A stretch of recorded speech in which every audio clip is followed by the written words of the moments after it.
Since Repair Clinic encourages you to perform this repair safely, a warning icon will appear when you should use caution.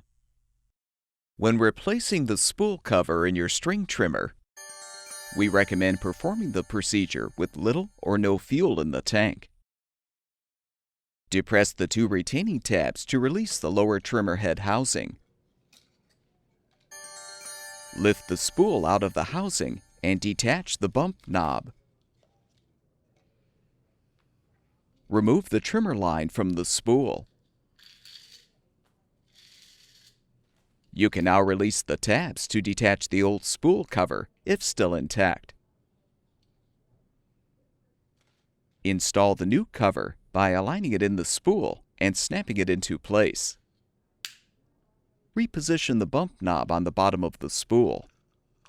Position the spool and knob in the lower housing. Realign the lower housing assembly on the upper head housing and spring, then snap it into place. To install the trimmer line, first align the bump knob arrows with the lower housing eyelets.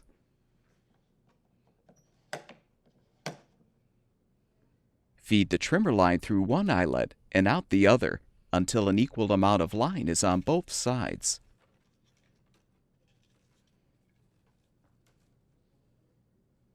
Now align the crank handle on the bump knob and rotate the handle clockwise while holding the trimmer head to wind the line around the spool.